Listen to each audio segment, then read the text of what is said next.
friends, welcome back. First of all, thank you all for the support. This really motivates me to make more videos and keep supporting this channel. In this video, we are going to see a lot of stuff like head tracking, keying, 2D compositing and CG, scene building and everything, and all the assets are free, so you can also try this short if you just follow all the steps. I'll try to cover each and every point. Since there are like more steps in this short, I'm going to cover one by one. In this video, we are going to see head tracking, so let's get started. This shot is from Action VFX. This is the free practice footage I have downloaded, and since I don't want to work on MOV because for some reason Blender always crash when I use the MOV. I don't know, it happens to me or someone else too. I always prefer doing the EXR or converting this MOV into EXR for Nuke and JPG for the Blender. So let's open the Blender and start tracking. In this part, we are going to see only the tracking. I'll go to the VFX tab here and the motion tracking, and I'll open the JPG file. Press A, select all the JPG sequence. Before I go to the tracking, I'll just set my project. It's 2048 and 1080 is my format, and it's 24 fps and the frames are 190. So this is set, and I'll just save the file. Once I save the file, I'll just prefetch this footage so it will run smoothly, and then go to this track tab here, and in the objects just hit this plus icon because we're not going to track the shot, we're going to object track. Like, we need to track this face, that's why we're going to select this object and hit the plus button, and I'll just name it as head. And in the features, I'll just make this pattern size to 40 and the search size will be 85. This is the standard size I mostly keep, and I'll just keep the previous frame and the normalize and then start tracking.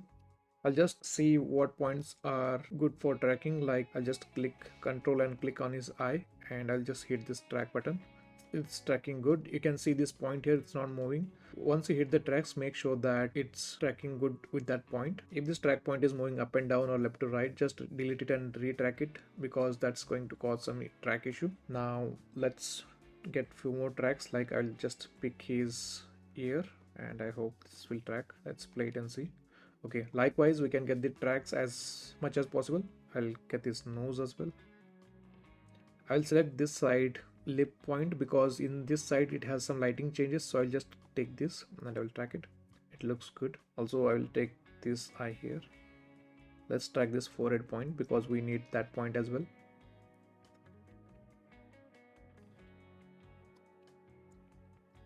Once the track is done, try to get more tracks as possible, but I think this is going to work. I will go to the solve tab and I'll just keep it as is, like default, and just hit the solve button.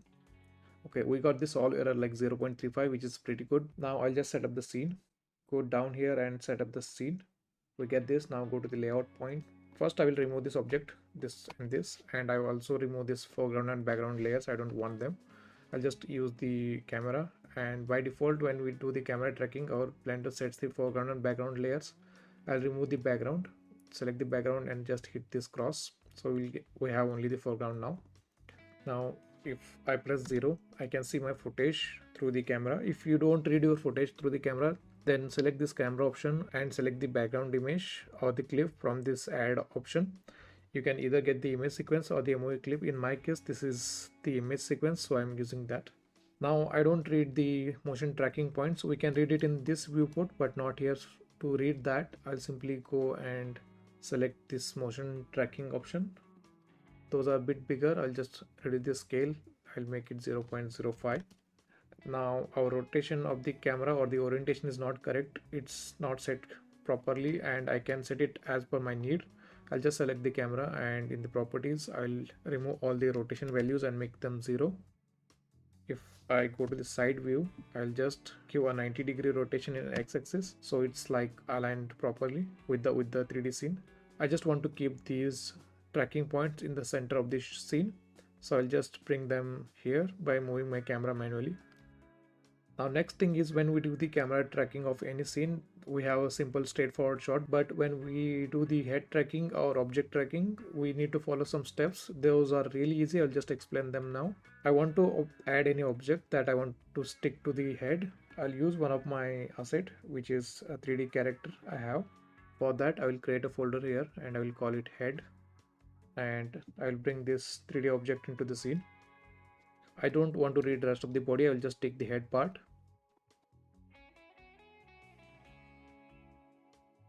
Now the pivot point is set here because we had a full character here. Now we remove the rest of the body. We need to bring this pivot point to the center of the object. For that, I will just go to the object and origin to geometry. Now I don't want to keep my center or pivot point here. I'll just keep it on the chin. For that, I'll go to this option and select the origin and bring it here and make it default again. Okay, now we have a 3D head. We need to follow one simple step to stick this head to this character. I'll just simply select this character head and go to the constraint, and I will add a object solver, and in that I'll use this face or this head we tracked. I just named that as a face, and in the camera I'll just select the camera. Now the object is gone somewhere in the 3D viewport. I'll just bring it manually to the center of these objects. I'll just make it a bit bigger. Press R, X, and I'll rotate it in X axis. Points are too big. I'll make them smaller here. I'll go to this and I'll just make it 0.02. Now let's say this is the chin part. I'll select this. Now we want our chin on this point, which is chin track. Select this object and I'll bring that object here. And now this is the forehead, this point, so this should stick to the forehead. So I'll select the object and rotate it a bit in x-axis, somewhat like that. I'll try to bring the head position close as possible, and in the side view I can see it from the camera. I will just simply select this head and bring it to the center. Now let's turn on this X-ray mode and make it a bit smaller, and let's take it here. I can just keep it roughly here, somewhat like this. Now let's play it and see. Now if I look at the track points, they're looking really good. Like if I see this track point which I took from the eye, which is set on the eye, and this is forehead and this hairline and this ear, nose, lips, chin, all are setting really good. And if I play it, it's really going well. Now you can use this as a placeholder for the head object. So our main important work is already done here. Now let's connect any object to this. Like for example, if I select a sphere or the cylinder and drag it to this point, I'm just showing it for as an example. If I select this object and parent this with this object, it will go with that, like Control P object. Now if I play, you can see that it's going. So in the same way, we can use any object to put on his head. In my case, I'm going to use one of the helmet. I have this object here, which is helmet, and I downloaded it from the sketchbook, which is free. I have shared the link for all the assets. Now I will create a folder for this object first. I'll just call it as helmet. Now go to the first frame, a side angle, and I'll just place it on the head. I'll rotate it a bit. Now next thing is I'll just parent this helmet with the face. Select this and then select the face and then Control P object. Let's check that is working fine. Bit of adjustment here. Okay, much better. You can just play with the references and see how that looks, but I think this is looking fine. Now I'll simply add a light, or I can use as sunlight here. I'll just see the plate. The plate has some light from the screen right and from behind, so I will just rotate the light from that angle. I will also reduce the strength, make it 0.1. Okay, that is much better now. I think this kind of light is better. You can just play till you get some satisfied lighting angle, but I think okay, something like this is good because we are getting some of the light hit on this area. Because if I see the plate, a plate has some light on this face area, so I'm just trying to match that on the helmet. And I'll also make this light a bit warmer. I'll just tweak these values in the air and this dust to make it a bit warmer, and that is fine, I guess. I'll just increase the sun intensity a bit. I'll make it 2 NC, and the strength I'll keep it 0.2. I think 0.1 was better. Now we don't want to read the face. I use this face because it has some texture which can give us the bounce light on the helmet. You can use without textured as well, but I just had it and I thought it would be good, and it's really looking good now. But we're not going to see this. We are just using this as a holdout. So I'll just go to this option and turn on this both the option. Now we don't want to read this object or the face, we just want the helmet with the holdout or the cutout. So for that I will turn on this holdout option for the head. Now we are seeing through the helmet and only the face. Turn off the track points, I don't want to see them now. And also I can make the footage look more prominent. So for that I will go to the camera and go to this opacity. I'll make it 0.7 or something, which is much better. We can read the footage. Now I want to read some shadows on the holdout or that face object we have. For that we are using this as a holdout, so we don't need to do that. Just remove this holdout. Now we read the face, or just keep it on and you can understand it in a better way. I'll keep the holdout on. I'll select the head object, which is this guy. I will go to this option, object option, and I'll go to this visibility and then turn on this shadow catcher. When I turn on this shadow catcher, we don't read any shadows because we turn on the holdout.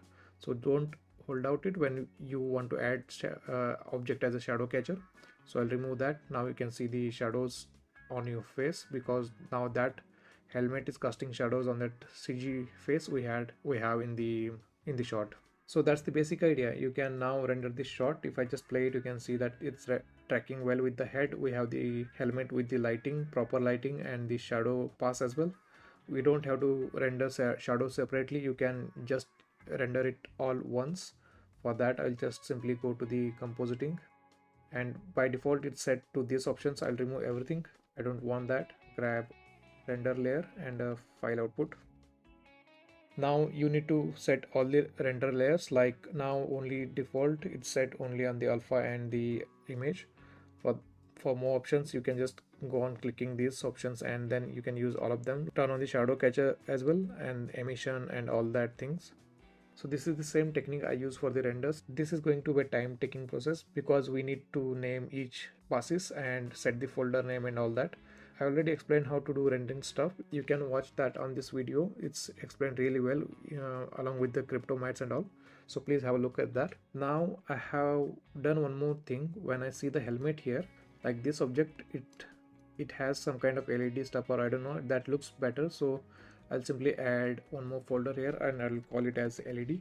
I'll grab a light, or I can use this ecosphere, make it smaller. I'll simply place this dot here or this ecosphere here as a LED light, and I will alt delete, duplicate it, and one more time like 3 LEDs, and go to the light view, and I'll select this, add a new material, and I'll simply add an emission light here. I'll make it red and make the strength 1 or maybe 50. Okay, we are reading some kind of emission thing or light thing here. I just wanted this to add some more feel or intense look to the shot. Now I have these 3 objects. I'll group them together, Control J, and I'll just connect or parent them to the helmet. Select them and select the helmet, Control P, like if I see it from the camera and the lighting view, and if I just turn on the background, you can see that now LEDs are connected and everything is moving really good. Make sure that when you render that you also have this emission pass because we have the LEDs now. Once those render is done in Blender, I can use them in comp. Like if I just see that helmet render, I have this beauty render of the helmet and I have this shadow pass, which is the shadow catcher pass. I can take that and multiply on the face, and then I can use the helmet. Then I have also this emission pass, which is for the LEDs. I'll explain all the compositing techniques in the comp part of this series, so please stay tuned. So this is the basic idea of head tracking and then adding that object to the tracked data, and this is what I simply did. I didn't do any much technical stuff, very simple and basic Blender thing. Okay, in next part we are going to see how to add the objects like in the background and create this scene to bring this cinematic look. So stay tuned and I will be adding that video very soon. Now if you have any doubts or any questions, please let me know in the comments and I'll take a look and see you in the next part.